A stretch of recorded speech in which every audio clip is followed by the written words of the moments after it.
highs and lows of harmony flutes. Flute Specialist is a proud sponsor of the NFA. We're also exhibitors set up in the exhibit hall, so be sure to come and check us out right after this to try these amazing flutes and purchase music and other fun things. My name is Tatiana Cassetta. I'm the artist in residence at Flute Specialists. I'm also a founding member of Beta Quartet. I teach at Fairmont State University and play and teach in the central Pennsylvania area. And I'm Heather Neuenschwander. I'm the head of online sales and promotions for Flute Specialists. I'm a former middle and high school band director, now turned flutist, teacher, and performer. Oh, there's a band director. I play Piccolo with the Southeast Iowa Symphony Orchestra, and I'm also the director and co-founder of the Iowa City Flute Choir.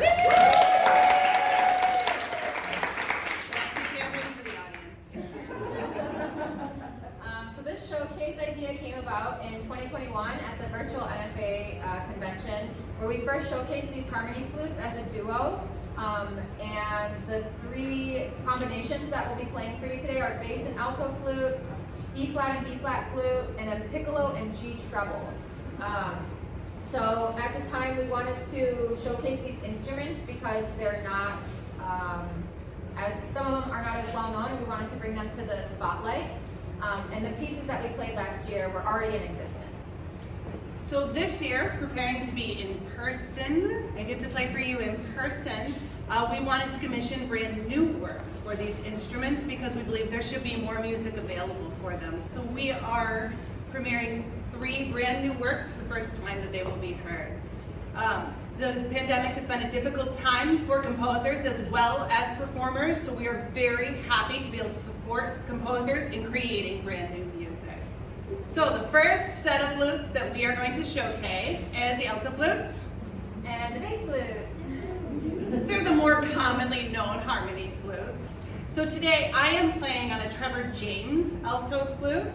This particular model does come with a curved and a straight head joint, which I love because it has given me the chance over the last couple months to decide which one I like more. And really I've decided what I like about both of them. Today I've decided to play on the straight head joint because it's a little bit more like the C flute that I'm used to playing and helps me transition between. But sometimes I really like the curved just to give me a little bit closer in reach. The Trevor James offers alto flutes in silver and also in copper. You should come by our booth later, booth 300, and try the copper alloy alto flute and hear its amazing sound. We also have alto flutes that are by companies Altus, Haynes, Sankyo, Pearl, Meier, and many more. The alto flute is in the key of G, so it's pitched a fourth below the C flute. And I like its smoky and sultry sound. Ooh,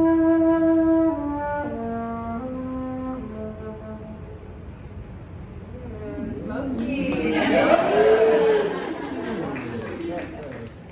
And so today I'm playing on a Gemeinhardt black nickel bass flute. And bass is one of my favorite harmony flutes. I have the pleasure of playing bass flute in Beta Quartet.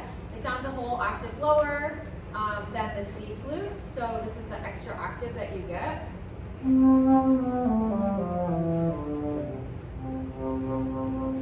And there are lots of different brands and materials. This one is extra unique because it is black nickel plated, which gives it just a little bit more darkness and fullness, I think. I played a bunch to see which one I would choose to play for you today, and this was the winner. But we also have like solid silver handmade Altus bass flutes. We have silver-plated pearl bass flutes, and even composite guo bass flutes, which are awesome and light because these harmony flutes can get a little bit heavy. So definitely come by our booth and try those altos and basses out.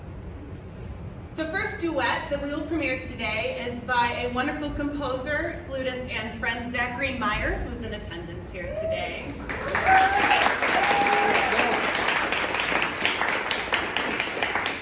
This is a rowdy group and I love it. This is really good.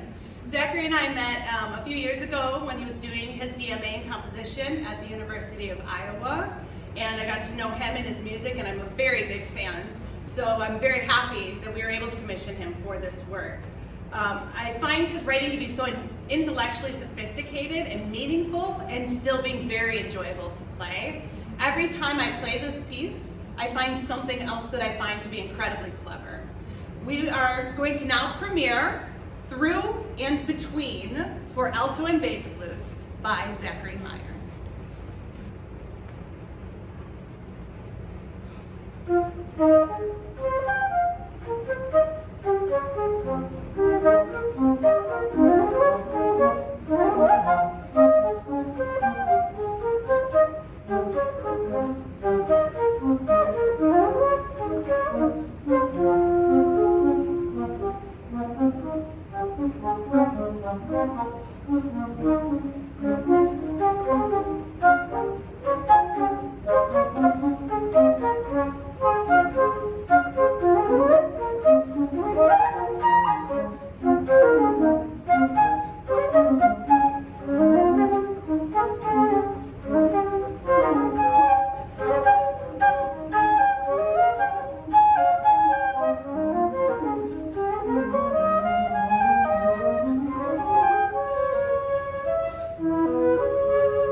Thank you to Zachery. The piece is available for purchase at our booth after the event now.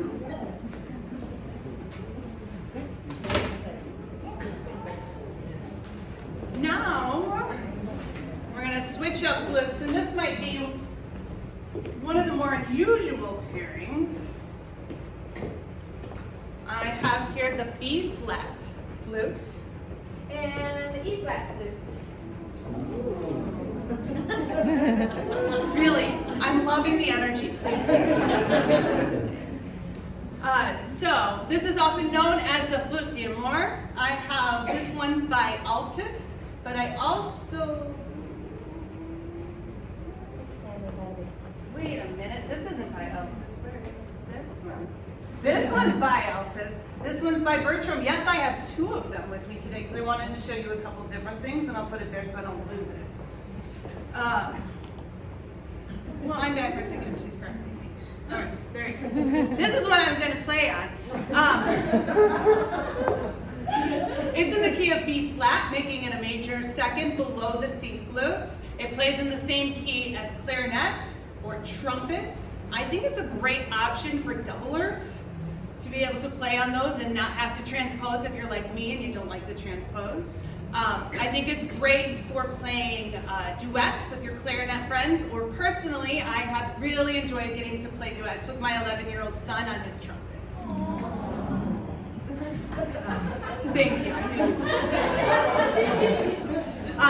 The Altus is open hole, which I think is kind of unique. I do have it plugged right now just because 3 instruments in a row is a lot, and I didn't want to make a mistake, so it is an option to plug it or to take those plugs out.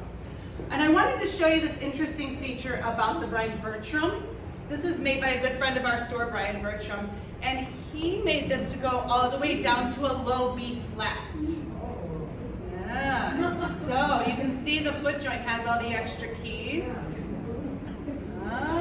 Yeah. So I'm going to show you how it works because I also think it's very interesting. Down to my low B, like you're used to.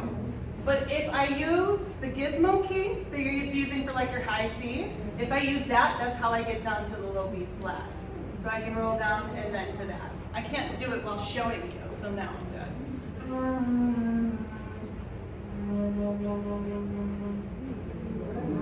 I know. You like it so much, please come by Booth 300 and try it now. Yeah.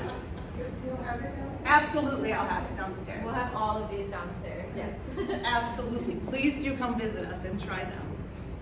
It's your So I'll be showcasing the Bertram E-flat flutes, which is super cute. I've had a lot of fun playing this flute and learning about it.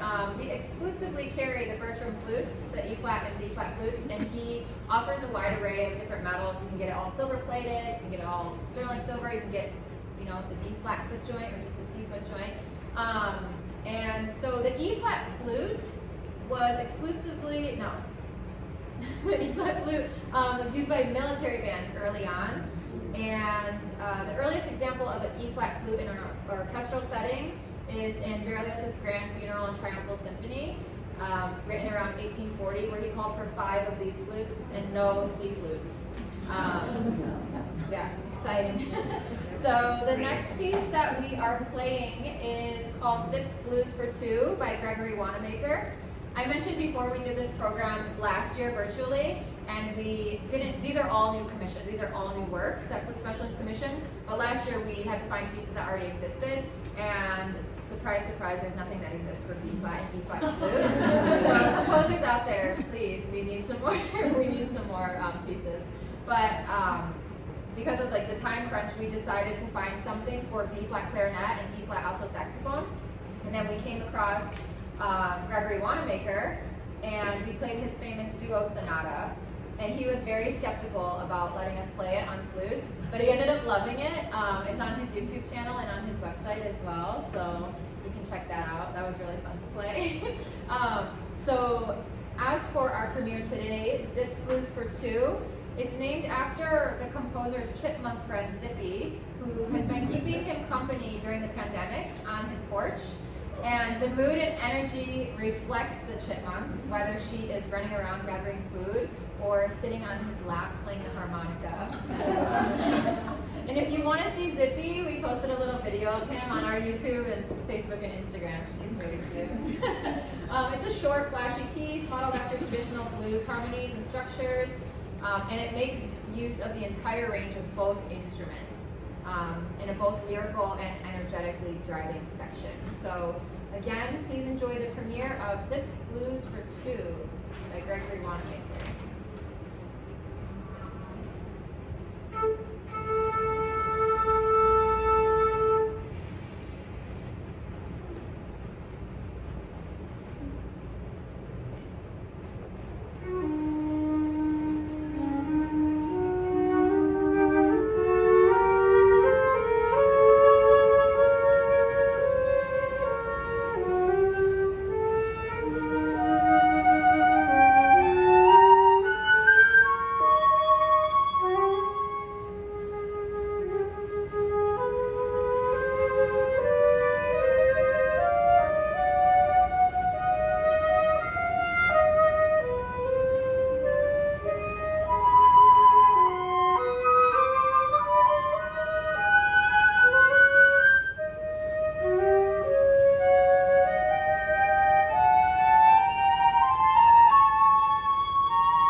Gregory Wanamaker couldn't be here with us today, but we're excited to share the video with him. Yes, and if you're interested in his music and you happen to have a B-flat or E-flat flute, you should definitely check out his website. Well, they will because they're going to come to our booth. Yeah, so after you buy your E-flat and B-flat flutes, visit his website. This is why we work together.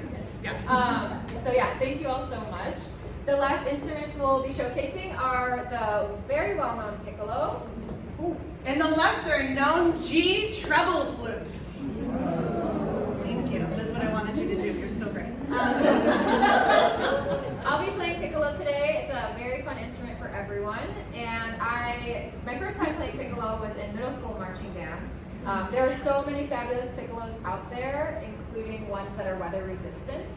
And then there are also a bunch of wood Piccolos available as well. Today I'm playing on a Hamig 650-3 Piccolo. It's made of granadilla wood, sterling, silver-plated keys, and then it has a few fun features, including the split E mechanism, G-sharp facilitator, and a wave head joint. The split E is commonly found on flutes as well. It allows the G key to move independently.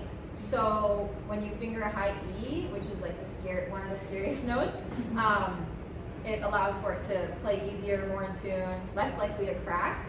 And the G-sharp facilitator is unique on maybe like Hamigs and Burkharts.